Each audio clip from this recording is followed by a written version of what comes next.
Hello everyone, welcome back classes. तो guys, आज यहाँ पर हम यूनिट 2 का चैप्टर 7 कवर करेंगे। हमने इस यूनिट के सभी चैप्टर कवर कर लिए, ये लास्ट चैप्टर है। ठीक है।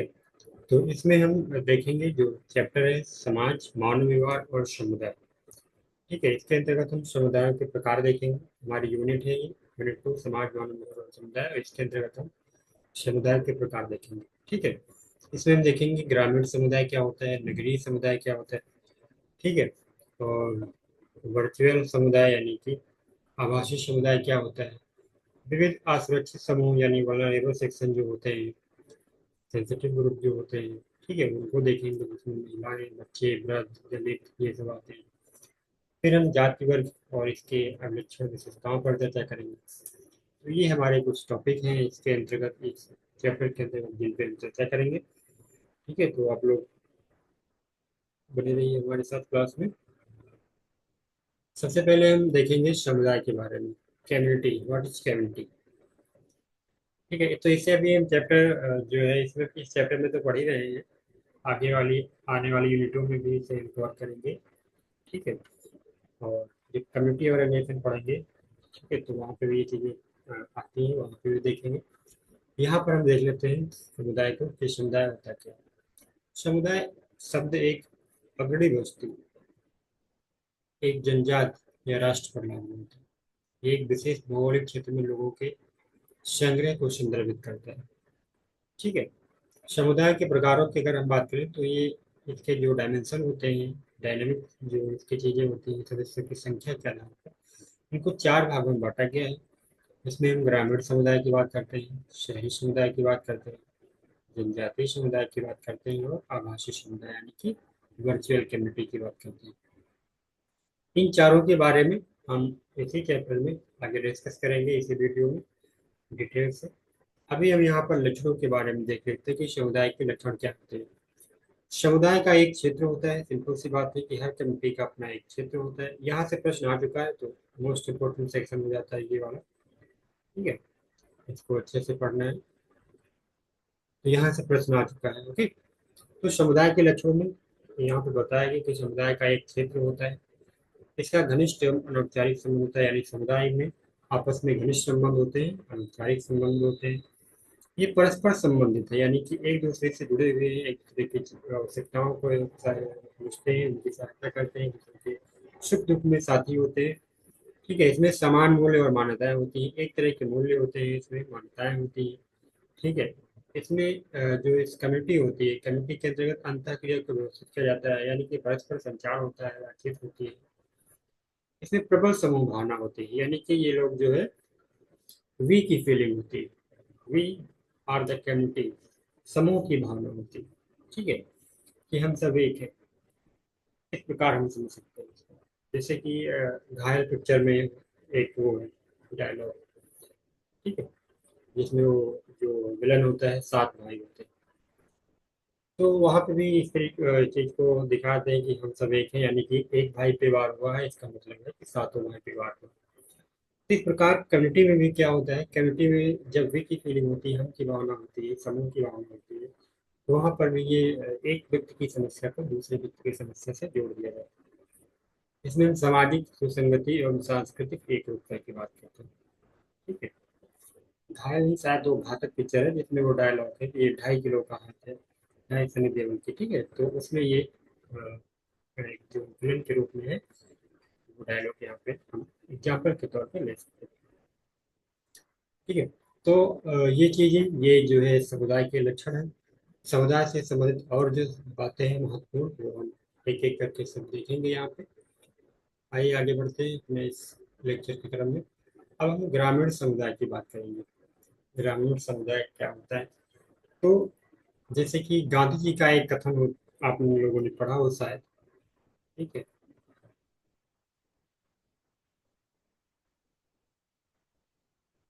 तो गांधी जी का एक कथन है कि भारत गांव में बसता है। भारत जो है कहाँ बसता है, गांव में। ठीक है। तो विभिन्न प्रकार के सर्वे होते हैं, और उसमें निकल कर आता है कि हमारी जो जनसंख्या है, उसमें से आज भी लगभग कहीं कहीं तो 80 लिख के आता है, लेकिन 2011 की जो सेंसस है उसके हिसाब से हम 70% हमारी जनसंख्या आज भी ग्रामीण है। और इस 70% जनसंख्या में लगभग 65% लोग कृषि कार्यों में लगे हुए हैं। ठीक है। अब इसमें जो बाकी बचे वो शहरी समुदाय है, 70 के बाद जो बचे। तो इस प्रकार हम देखते हैं कि भारत का एक बहुत बड़ा हिस्सा गांव में रहता है। ठीक है, इसी वजह से गांधी जी ने इस चीज को कहा था कि भारत को देखना है तो उसके गांव को देखो। ठीक है। भारत गांव में बसता है। शहरों में क्या है, शहरों में आपका पड़ोसी ही आपको नहीं जानता है। ठीक है, बहुत जान पहचान हो भी गई तो उतना ज्यादा सिक्योरिटी नहीं होती, भरोसा नहीं कायम हो पाता कि कौन है, कब कहाँ चला गया, कब रूम बदल दे, है ना। ये सब चीजें होती है। तो हम यहाँ पर ग्रामीण समुदाय की बात करेंगे। ग्रामीण आबादी का घनत्व भी कम होता है, डेंसिटी भी कम होती है। शहरों में आप देखते हो एक एक बिल्डिंग 5-5, 10, 12-12 मंजिल की बनी होती है। ठीक है, उसमें फ्लैट होते हैं। तो ये ऐसा क्यों होता है? क्योंकि जगह नहीं है, लोग ज्यादा है, तो इस वजह से इस तरह किया जाता है। तो ग्रामीण समुदाय में ऐसा नहीं होता है। गाँव में देखते हो कि दूर दूर पे घर बने होते हैं। ठीक है, और बहुमंजिला मकान गाँव में रेयर केस होते हैं, बहुत ज्यादा लोग बनवाते हैं तो 2 मंजिल तक बनवाते हैं। ठीक है। तो इसे सामाजिक स्थिति के अनुसार समूहित किया जाता है। ऐसे क्षेत्र में समान स्थिति वाले लोग एक ही पड़ोस को साझा करते हैं, यानी कि जो लोग होते हैं, ठीक है, उनकी समान स्थिति होती है, लगभग थोड़ा बहुत अंतर तो सामान्य बात है। और कभी कभी काफी सामाजिकता देख सकते हैं, कोई भी छोटा भी प्रोग्राम होता है तो सब लोग इकट्ठा होते हैं, वैसे भी मिलते जुलते रहते हैं, बैठते रहते हैं साथ में। दूसरे से भौतिक दूरी विशेषकर उन लोगों में वैसे जो पदानुक्रम में निचले हैं। ठीक है। ग्रामीण समाज पारंपरिक रीति रिवाज, जो ग्रामीण समुदाय समाज होता है उसमें रीति रिवाजों को बहुत महत्व दिया जाता है। लोक परंपराओं का भंडार होता है ग्रामीण समुदाय। विभिन्न प्रकार के खेल जो हमने खेले हैं, गांव में रह के खेले हैं, बहुत प्रकार के छोटे मोटे खेल जो हमें आज याद भी होंगे, जिसमें बहुत सारे खेल होते हैं। मैंने तो क्रिकेट ज्यादातर खेला है अपने गाँव में। ठीक है। तो फिर भी सबके अपने अपने क्षेत्र के हिसाब से खेल परंपराएं होती है।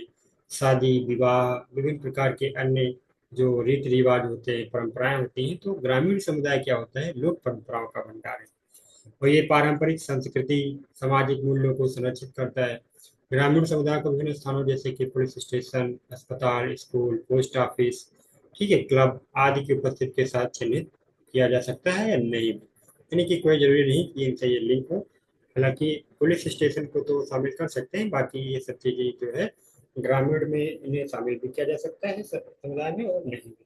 ठीक है। तो ये सब चीजें हम देख सकते हैं। त्योहारों का जितना मजा गाँव में आता है उतना शहरों में नहीं आता है। इस प्रकार हम इस चीज को समझ सकते हैं। यहाँ पर कुछ विशेषताएं बताई गई हैं। समुदाय में क्या होता है, ग्रामीण समुदाय में छोटे और विरल आबादी वाले लोग होते हैं। ऐसे जनसंख्या का घनत्व क्या होता है, कम होता है, जैसे कि हमने ऊपर समझा। जनसंख्या, भाषा, संस्कृत, रीति रिवाजों आदि की एकरूपता दर्शाती है। ठीक है। मुख्य व्यवसाय यहाँ पर कृषि होता है। हमने बताया आपको कि 70% जो पॉपुलेशन है उसमें 65% लगभग कृषि में लगे हुए हैं। ठीक है। लोग प्रकृति के निकट संपर्क में रहते हैं। गांव में देखते हो पार्क तो होते नहीं, लोग सुबह सुबह जो है मतलब खेतों में चले जाते हैं घूमने, अपने खेत में या अन्य किसी स्थान पे या छत पे। विभिन्न प्रकार के जो इस तरीके तो पार्क होते नहीं शहर वाले। तो प्रकृति के बहुत निकट होते हैं, क्योंकि इतने पेड़ ही आसपास होते हैं, खेतों से ठंडी हवा आ रही है, ये सब चीजें। संचार के धीमे साधन होते हैं, कम्युनिकेशन के धीमे साधन होते हैं, कभी लाइट नहीं होती है तो कभी नेटवर्क नहीं होते हैं। ये सब चीजें होती हैं। लोग सामाजिक और संस्कृत सरल होती है। ठीक है। इनकी संस्कृति क्या होती है, सरल होती है। जैसे कि हमने बताया कि यहाँ पे परंपराओं का भंडार होता है गाँव में। तो आप में से लगभग जो है लोग गांव से वाकिफ होंगे, जितने भी स्टूडेंट यहाँ पे पढ़ रहे होंगे, देख रहे होंगे, लगभग लोग गांव के माहौल से वाकिफ होंगे। ये हम देख सकते हैं गांव में विभिन्न प्रकार के जो है इस तरह की गतिविधियां जो पिक्चर में यहाँ पे दिखाई गई हैं, आप देख सकते हैं, ये सब देखने को मिलती है।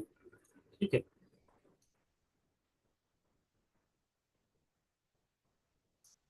जब से मैं शहर में रहने लगा हूँ तब से मुझे पूछना पड़ता है कि गांव में कौन सी फसल अभी चल रही है। ये सब चीजें धीरे धीरे भूलने लगते हैं लोग जो शहर में आ जाते हैं। जैसे धान कटने का जो पेपर होता है, जब पराली जलती है, पेपर पढ़ते हैं, तब पता चलता है कि हाँ धान कट रहे हैं और पंजाब में धान कटना शुरू हो गए हैं, पराली जलाई जा रही है।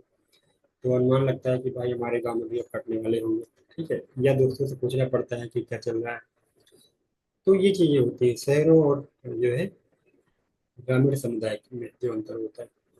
यहाँ पर कुछ संरचना की बात बताई गई है। ग्रामीण समुदाय की संस्था का जो संरचनाएं होती है, जैसे कि राजस्व, वन, सिंचाई, स्वास्थ्य, सामान्य प्रशासन, लोक निर्माण विभाग आदि, ये सब इनके माध्यम से जो है ग्रामीण समुदाय संचालित होते हैं। ठीक है, जैसे राजस्व के तौर पे हम देख सकते हैं जो लेखपाल के पद है, ये इसी के अंतर्गत आ जाता है। वन, सिंचाई, स्वास्थ्य, सामान्य प्रशासन, ये सब चीजें। उदाहरण के लिए महिला मंडल स्थानीय मंदिर के मामलों का प्रबंधन करते हैं। ठीक है, ये एनजीओ के माध्यम से यहाँ पे किया जाता है। गैर सरकारी संगठनों की प्रमुख विशेषता यह है कि सरकार उन पर सीधा नियंत्रण की कोई कार्रवाई नहीं करती। यानी विभिन्न प्रकार के एनजीओ भी ग्रामीण समुदायों में क्या होते हैं, अपनी सेवाएं विभिन्न प्रकार के माध्यम से दे रहे होते हैं। सरकार की बहुत सारे इनिशिएटिव हैं जो ग्रामीण समुदाय को सशक्त करने में लगी हुई है, जिसमें एक आपने सुना होगा, सेल्फ हेल्प ग्रुप, SHG। ठीक है, तो इसके माध्यम से सरकार जो है ग्रामीण स्तर पर रोजगार को लेके अन्य विभिन्न चीजों में लोगों को सशक्तिकरण करने के लिए, विशेषकर महिलाओं के सशक्तिकरण के लिए प्रयास कर रही है। इसके बाद हम देखेंगे वैधानिक एवं सार्वजनिक संस्थाएं, जैसे कि पंचायती राज संस्था। ठीक है, तो इसे सही जो है इसके माध्यम से शासन का लोकतांत्रिकरण किया गया। ठीक है, और डिसेंट्रलाइजेशन किया गया। किसके माध्यम से? पंचायती राज संस्था के माध्यम से। तो पंचायती राज संस्था के बारे में यूनिट जो है एक्ट में भी पढ़ेंगे। यहाँ पे आप समझ सकते हैं कि जो है 1957 में एक समिति बनती है, बलवंत राय मेहता समिति। ठीक है, बलवंत राय मेहता। तो इस समिति की सिफारिश पर त्रिस्तरीय जो है व्यवस्था लागू की जाती है पंचायतों की। और इसके बाद जो है 1992 में 73वें संविधान संशोधन द्वारा जो है, जो 73वां संविधान संशोधन होता है, उसके द्वारा जो है इसे संवैधानिक दर्जा दे दिया जाता है। किसको? पंचायतों को। ठीक है, तो पंचायतों को संवैधानिक संवैधानिक दर्जा भी दे दिया गया है। और ये प्रश्न कई बार पूछा जा चुका है, तो ये हमारे लिए इम्पोर्टेंट हो जाता है।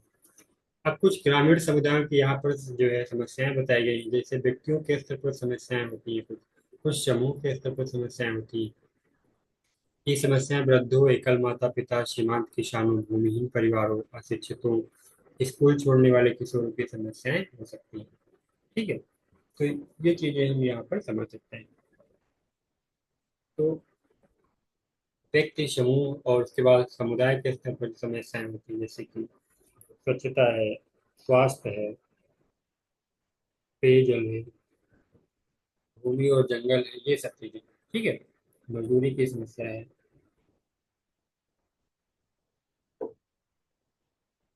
तो ये सब चीजें, शोषण और उत्पीड़न, समाज में विभिन्न प्रकार की घटनाएं आप देखते हैं, लड़ाई लड़ाई होती है, झंझट होती है, झगड़े होते हैं, शराबबंदी। ठीक है, शराब को लेकर गिरता पर्यावरण, खुले में शौच जाना, ये सब चीजें। तो कहीं ना कहीं ये समुदाय स्तर की समस्याएं, सरकार इनके लिए विभिन्न प्रकार के प्रयत्न कर रही है। जैसे हिंसा को रोकने के लिए हमने डोमेस्टिक वायलेंस एक्ट यानी घरेलू हिंसा रोकथाम अधिनियम 2005 बनाया है। ठीक है, और पेयजल की व्यवस्था को सही करने के लिए जो है हर घर नल से जल, ऐसी एक स्कीम जो है शुरू की गई है। भूमि और जंगल से संबंधित जो मामले होते हैं, उनको समय समय पर निपटाया जा रहा है। इसके लिए स्वामित्व योजना बनाई गई है। स्वामित्व योजना के माध्यम से जो घरों के, जिन लोगों के पास, जिन लोग गांव में जिन लोगों के पास घर का मालिकाना हक नहीं होता था, सरकार सर्वे करा के उनको जो है पेपर दे रही है, प्रोवाइड करवा रही है। ठीक है, स्वास्थ्य को लेकर विभिन्न प्रकार की योजनाएं चल रही है, आयुष्मान भारत योजना, अन्य योजनाएं चल रही है। शोषण और उत्पीड़न को रोकने के लिए विभिन्न प्रावधान आए दिन बन ही रहे हैं, जैसे कि कार्यस्थल पर यौन शोषण को रोकने के लिए अधिनियम बनाया गया है 2013 में। ठीक है, और घरेलू हिंसा और शोषण को रोकने के लिए हमने बताया 2005 में एक आया है। ठीक है, स्वच्छता को लेकर 2 अक्टूबर 2014 को स्कीम शुरू की गई थी। ठीक है, स्वच्छ भारत अभियान। तो विभिन्न प्रकार के माध्यम से ग्रामीण स्तर पे जो है समस्याओं को सॉल्व करने का प्रयास किया जा रहा है।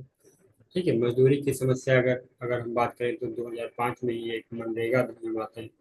ठीक है, उसके माध्यम से स्थानीय स्तर पर रोजगारों की व्यवस्था की जा रही है। तो ये सब चीजें हम देख सकते हैं। जितनी भी चीजें यहाँ पर हमने डिस्कस की, ये सब एग्जाम में आ चुकी हैं। जितने भी एक्ट का नाम यहाँ पे हमने लिया है, सब एग्जाम में आ चुके हैं। तो ध्यान से इन चीजों को आप लोग याद रखना। ठीक है, इसके बाद हम देखते हैं शहरी समुदाय। शहरी समुदाय में कौन कौन सी चीज़ें इंपॉर्टेंट हो जाती हैं। तो हमने देखा कि शहरी समुदाय का एक चित्र आप यहाँ पर देख लो। ठीक है, ये आप समझ सकते हो, यहाँ पे बहुत चमक धमक होती है, लेकिन अंदर से लोग बिल्कुल ही क्या होते हैं, अकेले होते हैं। सड़क पे कोई लड़ाई हो रही है तो जल्दी कोई बचाने वाला नहीं आएगा। गांव में क्या है, गांव में भीड़ लग जाएगी। शहरी, यहाँ पे हम देखते हैं अपने कॉन्सेप्ट कहते हैं शहरी क्षेत्र वो क्षेत्र हैं जहाँ बहुत लोग एक साथ रहते हैं। ठीक है, हमने देखा फ्लैट के बारे में हमने बात की ऊपर। ठीक है, यहाँ पर चित्र भी दिखाए गए हैं। और एक साथ रहते हैं, काम करते हैं। जनसंख्या घनत्व आसपास क्षेत्र क्षेत्रों की तुलना में अधिक होता है। गांव में ये कम होता था। इमारतें एक दूसरे के करीब बनी होती हैं। शहरी क्षेत्र आमतौर पर शहर और कस्बे होते हैं। शहरी क्षेत्र में उपलब्ध अधिकांश काम कारखाने और कार्यालय में होता है। ठीक है, तो हर चीज के लिए शहरों में एक निश्चित स्थान होता है। भारत में जनगणना 2011 के अनुसार शहरी क्षेत्रों को नगर पालिका, नगर निगम, नगर क्षेत्र, छावनी बोर्ड, इन सब में जो है विभाजित किया गया है। इसके अलावा अन्य सभी स्थान जहाँ ये हैं। ठीक है, तो यहाँ पर कुछ क्राइटेरिया बताई गई है कि शहरी समुदाय हम किसे मान सकते हैं। तो न्यूनतम जनसंख्या 5,000 होनी चाहिए। मुख्य कामकाजी जो आबादी है उसमें से कम 75%, ये परसेंटेज जरूरी है, याद रख लेना इसको। तो 75% पुरुष गैर कृषि कार्यों में लगे। गैर कृषि कार्यों में हमने देखा गांव, जब हम ग्रामीण समुदाय पढ़ रहे थे तो वहां पर हमने पढ़ा कि 65% लगभग लोग क्या है, कहाँ पे लगे हुए हैं, कृषि कार्यों में लगे हुए हैं। तो 65% कृषि कार्यों में लगे हुए, तो बचे कितने, बचे 35%। अब ये 35% कहाँ है, तो ये 35% विभिन्न प्रकार के अन्य कार्यों में लगे हैं कृषि को छोड़ के। लेकिन यहाँ पर जो शर्त रखी गई है वो क्या है कि 75% पुरुष गैर कृषि कार्यों में लगे। इसके बाद तीसरी बात है, प्रति वर्ग किलोमीटर कम से कम 400 व्यक्तियों की जनसंख्या घनत्व हो शहरी क्षेत्र के अंतर्गत वर्गीकृत किया जा सकता है। यानी कि जो जनसंख्या घनत्व है वो 400 व्यक्ति प्रति वर्ग किलोमीटर के जो है होनी चाहिए। एक बड़ा शहरी क्षेत्र जिसमें सभी जुड़े हुए क्षेत्र होते हैं, आमतौर किसी शहर के आसपास विकसित होते हैं, तो मेट्रोपॉलिटन क्षेत्र कहा जाता है। ठीक है, तो ये सब चीजें हम देख सकते हैं शहरों के बारे में। ये विशेषताएं हैं, एग्जाम में पूछी जा सकती हैं, आपने याद रखना। शहरी समुदाय की कुछ विशेषताएं यहाँ पर और बताई गई हैं। जनसंख्या का बड़ा आकार और उच्च घनत्व होता है, यहाँ पर हमने डिस्कस किया। विषमता होती है यहाँ पर, बहुत प्रकार की विषमता हम देख सकते हैं। गुमनामी होती है, लोग एक दूसरे को बहुत कम समझते हैं, जानते हैं। हम अपने पड़ोसियों के बारे में सही तरह से जानकारी नहीं होती है हमारे पास। ठीक है, गतिशीलता होती है, लोग भाग ही रहे होते हैं, विभिन्न प्रकार के कार्यों में लगे ही रहे होते हैं, छुट्टी नहीं किसी के पास। क्षणभंगुरता होती है। संबंधों की औपचारिकता होती है। औपचारिकता का मतलब है कि काम से काम। ठीक है, अपने काम से काम का मतलब है कि किसी से मिलेंगे तो केवल औपचारिक तौर पर मिलेंगे, हंसी मजाक के लिए नहीं मिलेंगे। सामाजिक दूरी होती है, सोशल डिस्टेंसिंग होती है। व्यक्तित्व का विभाजन होता है, यहाँ पे हम लोग सही से लोगों से घुल मिल नहीं सकते। ठीक है, तो एक हिसाब से सब कुछ औपचारिक होता है। आपका पड़ोसी जो है कब रूम चेंज कर दे आपको पता नहीं चलेगा। ठीक है, या कब आप जो है मतलब ऊपर कौन आके शिफ्ट हो गया है आपके ऊपर वाली बिल्डिंग में, कुछ पता नहीं चलेगा। ठीक है, तो इस प्रकार हम देख सकते हैं कि विभिन्न प्रकार की चीजें होती है शहरी समुदाय में। समुदाय के प्रकार के रूप में देखें तो कुछ यहाँ पर हमने ऊपर डिस्कस किया था, ग्रामीण समुदाय, और इसके बाद हमने डिस्कस किया है, ठीक है, शहरी समुदाय। अब यहाँ पर हम डिस्कस करेंगे जनजातीय समुदाय। तो जनजातीय समुदाय ट्राइब शब्द से निकल कर आया है, ट्राइब से लिया गया है। पहले रोमन लोग इस शब्द का प्रयोग समाज में विभाजनों को निर्दिष्ट करने के लिए करते थे। ठीक है, भारत में जनजाति शब्द का उपयोग लोगों की एक श्रेणी को संदर्भित करने के लिए किया जाता है जिन्हें हम अनुसूचित जनजाति के रूप में जानते हैं। जनजाति आबादी अपेक्षाकृत अलग थलग और बंद समूह होते हैं जिनकी उत्पादन और उपभोग की इकाइयां सजातीय होती है, एक जैसी होती है। निम्नलिखित विशेषताओं को प्रदर्शित करने वाले किसी भी समूह को जनजाति माना जा सकता है, जैसे कि एक निश्चित निवास स्थान होता है, यानी कि ये लोग एक निश्चित एरिया में रहते हैं। दूसरी बात, रक्त संबंध पर आधारित एक एकीकृत सामाजिक संगठन होता है इनका। एक सांस्कृतिक एकरूपता होती है, देखो सब लोगों का पहनावा यहाँ पर देखो। ठीक है, तो सांस्कृतिक एकरूपता होती है, भाषा भी एक जैसी होती है, देवताओं और सामान्य पूर्वजों की एक समान योजना होती है। जैसे कि बहुत सारी जनजातियां होती हैं, आपने सुना भी होगा, पढ़ा भी होगा। विभिन्न प्रकार के इनके पहनावे होते हैं, तरीके होते हैं। ठीक है, साझा लोक विद्या होती है इनकी। तो ये सब चीजें जो होती हैं कि इनकी विशेषताएं हैं, जनजातियों की विशेषताएं हैं। ठीक है। तो जनजातीय समुदाय के बारे में हमने देखा। जनजातीय समुदाय के लिए कुछ संवैधानिक प्रावधान किए गए हैं। जैसे हमने ग्रामीण समुदाय के लिए देखा कि 73वें संविधान संशोधन द्वारा उन्हें पंचायत राज के माध्यम से संवैधानिक दर्जा दिया गया है। तो यहाँ पर हम देखते हैं कि जनजातियों के लिए क्या किया गया। भारत के संविधान में जनजातीय आबादी की सुरक्षा और कल्याण के लिए कई प्रावधान है। भारतीय संविधान के अनुच्छेद 366 के तहत आदिवासी समुदाय को अनुसूचित जनजाति घोषित किया गया है। इसमें 14 राज्यों की 212 अनुसूचियां शामिल हैं। ठीक है। भारत के राष्ट्रपति को अनुच्छेद 342 के द्वारा किसी भी क्षेत्र के किसी भी जनजाति आदिवासी समुदाय को अधिसूचित करने और अनुसूचित जनजाति निर्दिष्ट करने का अधिकार है। किसके पास? राष्ट्रपति के पास। ऐसी अधिसूचना पर निर्दिष्ट जनजाति को 5वीं अनुसूची में अनुसूचित जनजाति की सूची में जोड़ा जाता है। इस प्रकार सभी संवैधानिक सुरक्षा उपायों और सुरक्षा का वो हकदार होगा। अनुच्छेद 46 अनुसूचित जाति अनुसूचित जनजाति के सभी प्रकार के सामाजिक आर्थिक शोषण से सुरक्षा की बात करता है, उनके कल्याण के लिए प्रतिबद्ध है। इसके बाद हम अनुच्छेद 44 देखते हैं। अनुसूचित क्षेत्र और अनुसूचित जनजाति के प्रशासन नियंत्रण के लिए 5वीं अनुसूची के प्रावधान को लागू करता है। अनुच्छेद 275 भारत सरकार द्वारा ये बताता है कि आदिवासी कल्याण के लिए कुछ विशेष अनुदान प्रदान किए जाएंगे। तो इस प्रकार यहाँ पर कुछ विभिन्न प्रकार के जो प्रावधान किए गए, संवैधानिक प्रावधान किए गए, वो हमने देखा। अब हम इसके आगे देखते हैं जो अन्य महत्वपूर्ण चीजें। जनजातीय समुदाय की कुछ समस्याएं भी होती हैं, जैसे कि भूमि हस्तांतरण। ब्रिटिश काल में होता क्या था कि ब्रिटिश काल से शुरू होकर बनिया और साहूकार किसान ये सब चीजें उन्हें आदिवासी क्षेत्र में प्रवेश किया, आदिवासी भूमि हड़प ली। यानी कि आदिवासियों की जमीनें विभिन्न प्रकार से हड़प ली। जब अंग्रेज लोग आए तो उन्होंने अपने अपने लाभ के लिए विभिन्न प्रकार के जो है सुधार किए, वन सुधार किए, भूमि सुधार किए और उसको अपने अनुरूप ढाला। इससे क्या हुआ, जो वहाँ की लोकल आदिवासी जनजातियां थी, ठीक है, उनका क्या हुआ, उनका रोजगार छिन गया, उनका स्थान छिन गया। तो इस प्रकार ये जो है उनकी भूमि छिन जाने की वजह से उनका आवास छिन गया। वन हानि, वनों को विभिन्न प्रकार से नियमित किया गया अंग्रेजों द्वारा अपने लाभ के लिए, जिससे जो वहाँ पे आदिवासी समुदाय, जनजाति समुदाय के लोग रहते थे, जो वनों के माध्यम से अपना जीवन यापन करते थे, उनके अधिकारों का हनन हुआ। और इसका परिणाम यह हुआ कि वन क्षेत्र का नुकसान हुआ और आदिवासियों को अपने मूल क्षेत्र से निकलना पड़ा, छोड़ना पड़ा। और इससे क्या हुआ, क्योंकि वो आदिवासी थे, विभिन्न प्रकार के जो उनके जीवन यापन के साधन थे वनों से संबंधित थे, तो इसकी वजह से जब वो विस्थापित हुए तो बेरोजगारी और गरीबी भी उनमें बढ़ी।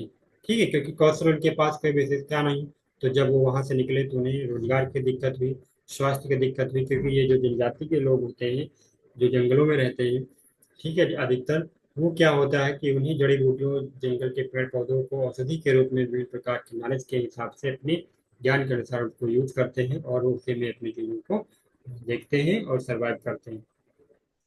भारत के कई हिस्सों में आदिवासी समुदाय, आदिवासी आबादी पुरानी बीमारियों के पोषण से पीड़ित है, क्योंकि उनके जो उनके वन थे, जो उनके निवास स्थान थे, वो छीन गए। तो जहाँ पे वो थे, जिन्हें जिन चीज़ों की जानकारी, जिन औषधियों की जानकारी उन्हें थी, तो जब वो वन ही नहीं रहे तो औषधियों के बारे में पेड़ पौधे मिलेंगे ही नहीं उस तरह।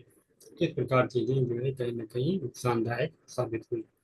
इसके बाद हम वर्चुअल कम्युनिटी की बात करेंगे, आवासीय समुदाय। वर्चुअल समुदाय वेब पर उन स्थानों को संदर्भित करता है जहां लोग समान रुचि वाले अन्य लोग ढूंढ सकते हैं, फिर इलेक्ट्रॉनिक रूप से बात कर सकते हैं।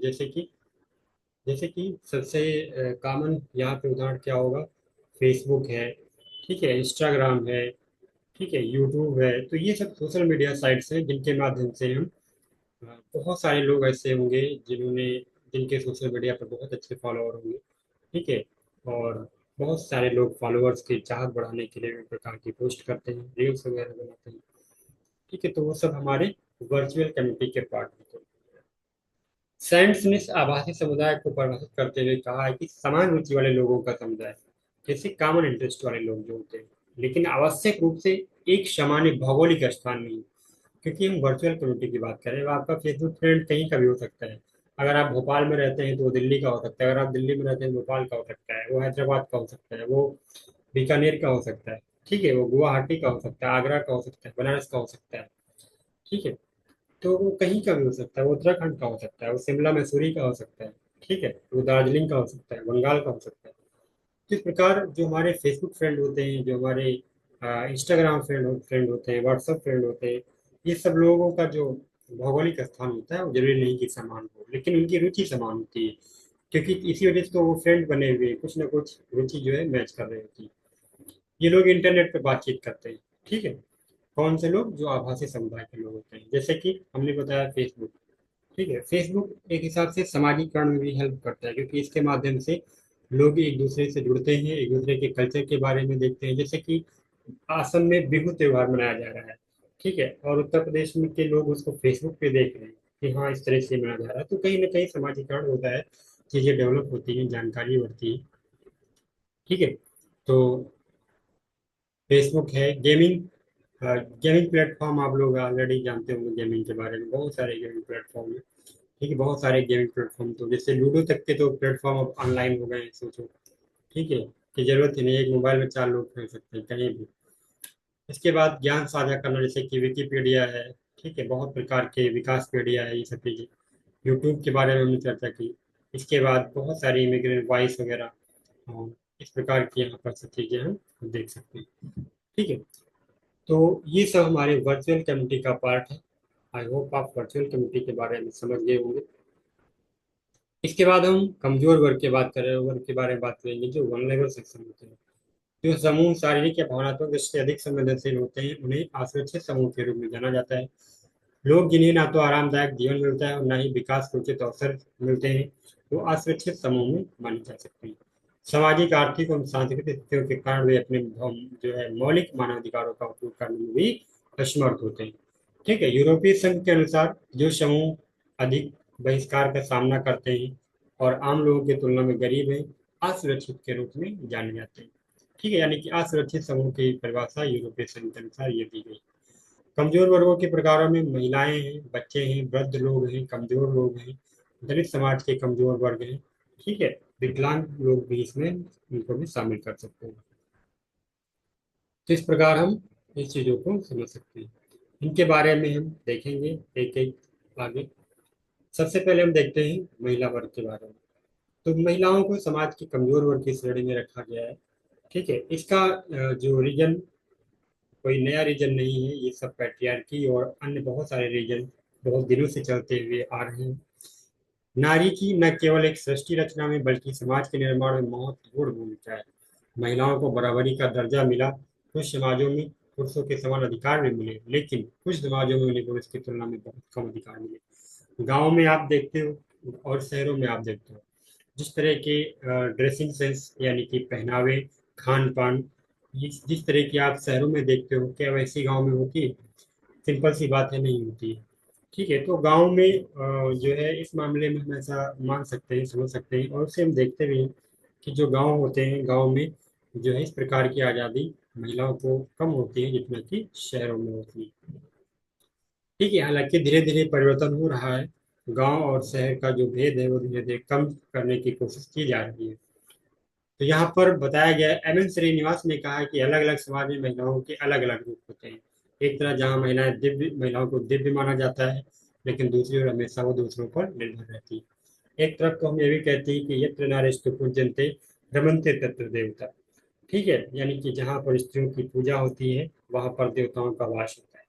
दूसरे दूसरी तौर पे हम देखते हैं, जहाँ पर अपने आसपास भी देख सकते हैं कि महिलाएं जो है आर्थिक रूप से क्या होती हैं, पुरुषों पर अधिकतर निर्भर होती हैं। उनके जो घर के मेन मुखिया होते हैं, यानी हस्बैंड जो होते हैं, उन पर वो निर्भर होती हैं। ठीक है, लड़कियां अपने खर्च के लिए अपने माता पिता पे क्या होती हैं, कहीं ना कहीं डिपेंडेंट होती हैं।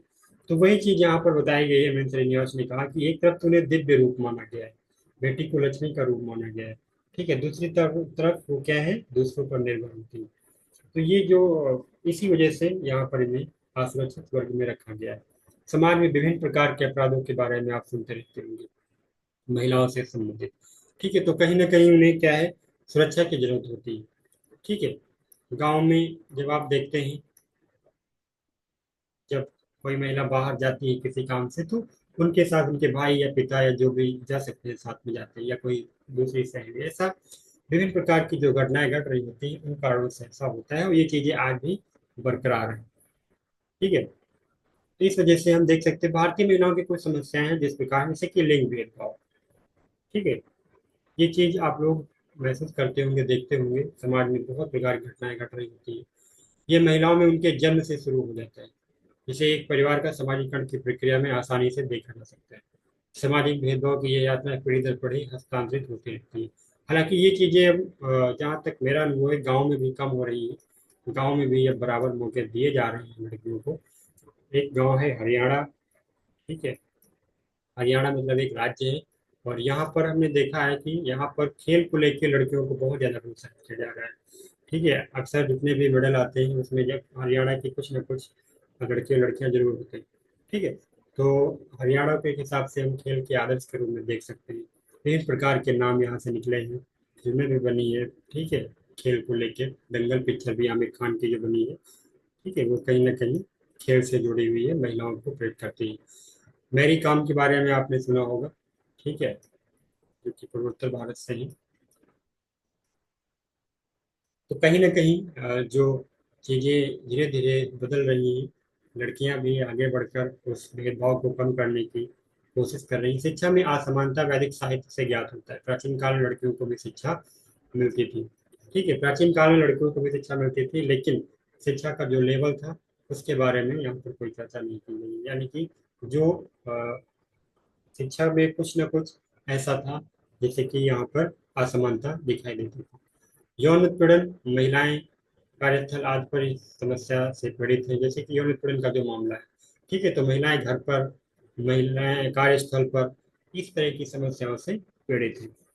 ठीक है। तो यौन जो है उत्पीड़न को, कार्यस्थल पर यौन उत्पीड़न को रोकने के लिए 2013 में अधिनियम आया था। ठीक है। तो इस ये एग्जाम में पूछा भी गया है, जिसको आप याद रखें। महिलाओं पर हिंसा, महिलाओं को विभिन्न प्रकार की हिंसा का सामना करना पड़ता है, जैसे घरेलू हिंसा। और घरेलू हिंसा को रोकने के लिए 2005 में कानून लाया गया है। ठीक है। बलात्कार, यौन शोषण, अश्लील साहित्य, वेश्यावृत्ति, अनैतिक व्यापार, अनैतिक व्यापार को रोकने के लिए 1956 में अधिनियम लाया गया है। ठीक है। वेश्यावृत्ति को जो है सुप्रीम कोर्ट द्वारा लीगलाइज कर दिया गया है। ठीक है।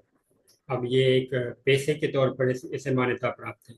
एक पेशा के तौर पर, यानी व्यापार के तौर पर इसे मान्यता प्राप्त है। ठीक है। और यौन शोषण को रोकने के लिए बहुत सारे प्रयास किए गए हैं, बहुत सारे प्रावधान किए गए हैं। अश्लील साहित्य को लेके बहुत सारे प्रावधान किए गए हैं रोकने के लिए। दहेज प्रथा को रोकने के लिए, ठीक है, जो महिलाएं दहेज प्रथा का शिकार हो जाती है, इसके लिए 1960-61 में एक कानून आता है दहेज प्रथा को रोकने के लिए। तो हर क्षेत्र में ऐसा नहीं है कि प्रावधान नहीं है, चीजों को कहीं ना कहीं कंट्रोल करने की कोशिश की जा रही है। फिलहाल समस्याएं भी पूरी तरह से समाप्त नहीं हुई, सुधार की आवश्यकता है। इसके बाद हम बात करते हैं बच्चे की। बच्चे समाज का मुख्य कमजोर वर्ग है, क्योंकि उनका जीवन जो है, उनका जो जीवन प्रक्रिया होती है उन पर उनका नियंत्रण नहीं होता है। ठीक है, उन पर जो है किसी दूसरे पर निर्भर होते हैं। बाल श्रम, बच्चे उन परिस्थितियों में काम करते हैं जिसमें उनमें शारीरिक और मानसिक विकास बाधा पहुंचती है। आप लोगों ने देखा होगा होटलों में, सड़कों पे विभिन्न प्रकार के बच्चे काम में लगे होते हैं। बच्चे अपने माता पिता और शिक्षा से दूर हो जाते हैं, और उनका जो भविष्य होता है वो संकट में पड़ जाता है। ठीक है, बाल श्रम, गरीबी, पराधीनता, माता पिता की बेरोजगारी आदि इसके कारण है। बाल श्रम को बचे दूर करने के लिए 1986 में ही प्रावधान किए गए थे, अधिनियम भी आया था। लेकिन ये चीजें पूरी तरीके से दूर नहीं है। हमारा आर्टिकल जो 23 है और जो 24 है, ये लोग भी जो है बलात्कार से संबंधित है, इनको रोकने से संबंधित है, जो अवैध व्यापार से संबंधित है। ठीक है। तो विभिन्न प्रकार के जो प्रावधान हैं वो किए गए हैं। प्रताड़ित बच्चे, जैसे कि बच्चों की समस्याएं बढ़ रही हैं, तो प्रताड़ित बच्चे जैसे कि बच्चों को माता पिता उनके विवाह के या सम्मान द्वारा पढ़े जो है प्रताड़ित किया जाता है। ठीक है। शारीरिक और मानसिक, भावनात्मक, मनोवैज्ञानिक विकास और परिणाम से उनकी मृत्यु हो जाती है। यानी बच्चों के जो माता पिता होते हैं उनके अभिभावक होते हैं। ठीक है। तो इस प्रकार जो है उन्हें कहीं न कहीं जो अपेक्षा होती है पूरा नहीं कर पाते हैं, तो उन्हें प्रताड़ित किया जाता है। अन्य भी उसके कारण हो सकते हैं, जैसे कि बच्चे का चिकित्सीय उपयोग, बच्चे के चिकित्सीय उपयोग के अलावा नशीली दवाओं, शराब का उपयोग, मानसिक खराबी, ये सब चीजें। संकटग्रस्त परिवारों के बच्चे, जैसे कि बहुत सारे परिवार विभिन्न संकट कारणों की वजह से परेशान हो गए हैं, तो ऐसे बच्चों को भी समस्याओं का सामना करना पड़ता है। ठीक है, जैसे कोई प्राकृतिक घटना है, भूकंप है, बाढ़ है। ठीक है, इस प्रकार की घटनाओं के कारण कुछ बच्चों के माता पिता उसका शिकार हो गए हैं, बच्चे के आगे पीछे कोई नहीं है, तो बच्चे भी वो समस्याओं का सामना करते हैं। वृद्ध लोगों के बारे में हम देख लेते हैं। आधुनिक युग में वृद्धजनों के निम्न स्तरीय व्यवहार का सामना करना पड़ रहा है। तेजी से सामाजिक परिवर्तन हो रहे हैं जो समाज में फैल रहा है, जिससे वृद्ध लोगों की समस्याएं भी बढ़ रही हैं। अभी हाल ही में सरकार ने ये घोषणा की है कि जो 70 वर्ष से प्लस के जो वृद्ध लोग हैं, ठीक है, उनके लिए जो है सरकार आयुष्मान भारत योजना के तहत, जो योजना 2018 में आई थी, ये वाली, इसके तहत जो 70 वर्ष से ऊपर के वृद्ध लोग हैं, उन्हें जो है 5 लाख का जो है स्वास्थ्य बीमा दिया जाएगा। ठीक है, 5 लाख आप समझ सकते हैं। तो ये चीज यहाँ पर शुरू की गई। तो वृद्ध लोगों की जो समस्याएं हैं उनको टैकल करने की कोशिश निरंतर की जा रही है। और आधुनिक युग में वृद्ध जनों को निम्न स्तरीय व्यवहार का सामना करना पड़ता है। किस तरह के व्यवहार का? निम्न स्तरीय व्यवहार का सामना करना पड़ रहा है। तेजी से सामाजिक परिवर्तन हो रहे हैं जो समाज में फैल रहे हैं, जिससे वृद्ध लोगों की समस्याएं बढ़ रही हैं। होता क्या है कि आजकल के नई जो नए नए बच्चे आ रहे हैं निकल के समाज में, ठीक है, वो क्या है, वो प्रतिबंध या आदेश का विरोध कर रहे हैं। जैसे कि उनके दादा दादी या उन्हें किसी काम के लिए रोकते हैं तो जनरली वो उनको इग्नोर करते हैं, ठीक है, नज़रअंदाज करते हैं। उनको लगता है कि नहीं, क्या पता है लोगों को, ठीक है, बुढ़िया को क्या पता है, मतलब इस तरह की भावनाएं गाँव में देखी जाती हैं, शहरों में भी ये सब चीज़ें होती हैं। तो ये सब चीज़ें कहीं ना कहीं मानसिक तौर पे वृद्ध लोगों को परेशान करती हैं। जब उनको समाज में एक्सेप्टेंस नहीं होती है, वो शारीरिक रूप से सक्षम नहीं होते, तो ये सब चीज़ें होती हैं। ठीक है, अकेलापन महसूस करते हैं, आर्थिक रूप से बच्चों पे या फैमिली पे निर्भर होते हैं। तो ये कहीं ना कहीं उनकी समस्याएं होती हैं। तो आप लोग इसे समझते हैं, इसको आप देख लेना। ठीक है, आइए हम आगे बढ़ते हैं। इसके बाद हम बात करेंगे दलित। दलित शब्द का प्रयोग उन अछूतों या शोषित जनजातियों के लिए किया जाता है जो जाति के अंतिम स्तर पर आती है, और इन्हें संवैधानिक भाषा में हम अनुसूचित जनजाति कहते हैं। ठीक है, और इसका तात्पर्य शोषण किए जाने से है। इस श्रेणी में सभी लोग आते हैं जिनका शोषण होता है। ठीक है, यानी दलित का जो है शब्द जो दलित है, इसका तात्पर्य है शोषण किए जाने से। तो जिनका भी ऐसे सभी लोग जो शोषण का शिकार हुए हैं उन्हें हम इसके अंतर्गत देख सकते हैं। दलित अधिकारों के लिए मुख्य संघर्षकर्ता कौन थे? डॉक्टर भीमराव अम्बेडकर। इनके बारे में आप लोग जानते ही होंगे। उन्होंने दलित सामाजिक और राजनीतिक अधिकारों की वकालत की, और परिणाम स्वरूप दलित अधिकारियों को भारतीय संविधान में शामिल किया गया। ठीक है, तो इन्होंने बहुत सारे कार्य किए पिछड़ों के उत्थान के लिए, पिछड़े वर्गों के उत्थान के लिए, दलितों के उत्थान के लिए। तो जिसको लेके इन्होंने उस चीज को संविधान में भी जगह दी गई। जाति और वर्ग सामाजिक अस्थिकरण के रूप है। ठीक है, जो हमारा सोशल स्ट्रेटिफिकेशन है, सामाजिक अस्थिकरण है, तो उसमें बहुत सारी चीजें होती हैं जिसमें जाति और वर्ग भी आते हैं। शुद्धता, प्रदूषण, सांस्कृतिक धारणाओं के आधार पर जाति, जबकि वर्ग मुख्यतः भौतिक प्राप्ति या उसकी कमी पर आधारित होता है। ठीक है, तो विभिन्न प्रकार की चीजें या कहीं ना कहीं हम लोग इनको समझते हैं। ठीक है, जाति और वर्ग। जाति उन लोगों की एक श्रेणी है जो समान वंश, भाषा, संस्कृति, समाज के आधार पर एक दूसरे से संबंधित और पहचाने जाती है, और ये सामाजिक स्तर का एक रूप है। विभिन्न क्षेत्रों में जाति व्यवस्था प्रचलित है। भारत में ये बहुत पहले से मौजूद है। ठीक है, स्वतंत्रता के बाद जाति व्यवस्था में अनुसूचित जनजाति और अनुसूचित जाति के रूप में कुछ परिवर्तन हुए। लोगों को सरकारी नौकरियों में आरक्षण मिला। 1950 के बाद निचली जाति के सामाजिक और आर्थिक विकास के लिए विभिन्न कानून बनाए गए। ठीक है, तो ये चीजें हम समझ सकते हैं। समाज में विभिन्न प्रकार के वर्ग होते हैं, अमीर वर्ग होता है, गरीब वर्ग होता है। ठीक है, तो ये चीजें हम देख सकते हैं, जाति और वर्ग के आधार पर समाज में स्त्रीकरण होता है। कमजोर वर्गों के कल्याण के लिए बहुत सारे प्रयास सरकार द्वारा किए गए हैं। ठीक है, जो यहाँ पर जिसमें से कुछ यहाँ पर हमने शामिल किए हैं। कमजोर वर्गों के कल्याण के लिए, उनके चौमुखी विकास के लिए सरकार द्वारा बहुत से कार्यक्रम योजनाएं चलाई जा रही हैं, और बहुत से नियम और अधिनियम बनाए गए हैं, जिनमें से कुछ यहाँ पर दिए गए हैं। जैसे कि राष्ट्रीय बाल नीति। राष्ट्रीय बाल नीति पहली बार 1974 में आई थी। इसके बाद 2013 में फिर से संशोधित करके इसे लाया गया है, और ये बच्चों को एक अद्वितीय जो है बच्चों को अद्वितीय नागरिक के रूप में मान्यता देती है। राष्ट्रीय वृद्धि नीति 1999 में आई है। राष्ट्रीय महिला सशक्तिकरण नीति 2001 में आई है। हमने भी पढ़ा कि जो बच्चे थे, जो वृद्ध थे, जो महिला थी, ये लोग जो है क्या है, कमजोर वर्ग के जो है अंतर्गत आते हैं। इसके बाद राष्ट्रीय विकलांग नीति 2006 में आई। मनरेगा योजना 2005 में आया। ठीक है, तो इसके माध्यम से, इन सभी चीज़ों के माध्यम से जो हमारा कमजोर वर्ग है उनको, उनकी सशक्तिकरण के लिए, उनकी प्रगति के लिए, उनके विकास के लिए, उनके रोजगार के लिए, उनके स्वास्थ्य के लिए विभिन्न प्रकार के जो है प्रावधान किए जा रहे हैं। इसके अलावा अनुसूचित जाति और अनुसूचित जनजाति अधिनियम 1989 बनाया गया है, जो कि इन दोनों को, अनुसूचित जाति और अनुसूचित जनजाति के अधिकारों की रक्षा करता है। घरेलू हिंसा से महिलाओं की सुरक्षा के लिए यह अधिनियम आया है 2005 में। मैंने इसकी चर्चा ऊपर कई बार की है। ठीक है, प्रधानमंत्री जन मन योजना। ठीक है, प्रधानमंत्री जन मन योजना जो है, इसके बारे में हमने सेपरेट वीडियो भी बनाई है, शॉर्ट वीडियो भी बनाई है। ठीक है, और जो करंट अफेयर्स की क्लास ली है उनमें भी कवर है। तो प्रधानमंत्री जन मन योजना के तहत जो पीवीटीज ग्रुप है, उनको उनके उत्थान के लिए, उनके कल्याण के लिए, ठीक है, जो है कार्य किए जा रहे हैं। प्रधानमंत्री वयोश्री योजना वृद्ध लोगों के कल्याण से संबंधित है। प्रधानमंत्री जन धन योजना, इसके माध्यम से सभी लोगों का फ्री खाता खोला गया और उन्हें आर्थिक सशक्तिकरण के रूप में शामिल जगह जो है डिजिटल आर्थिक सशक्तिकरण के रूप में मजबूत करने के लिए उन चीजों को उन्हें एक मौका दिया गया कि वो उनका भी, उन्हें भी महसूस हो कि उनका बैंक में खाता है। सर्व शिक्षा अभियान 2001 में लाया गया। इसके माध्यम से बच्चों को शिक्षा दी गई ताकि वो अपनी जो है प्रगति को आगे बढ़ा सके। इसके अलावा संवैधानिक प्रावधान, जैसे कि हमने आर्टिकल 46 को डिस्कस किया, आर्टिकल 24 को डिस्कस किया। ठीक है, इसके इसके बाद बहुत सारे आर्टिकल हैं, जैसे कि 15(3) है, जो बच्चों महिलाओं के लिए विभिन्न प्रकार के प्रावधान करता है। ईडब्ल्यूएस के लिए जो अभी आरक्षण का प्रावधान हुआ है 10%। ठीक है, आर्टिकल 15(6), ठीक है, 16(6), ठीक है। तो इसके अलावा अन्य बहुत सारे आर्टिकल, जो हमने आर्टिकल 244 डिस्कस किया, आर्टिकल 245 डिस्कस किया।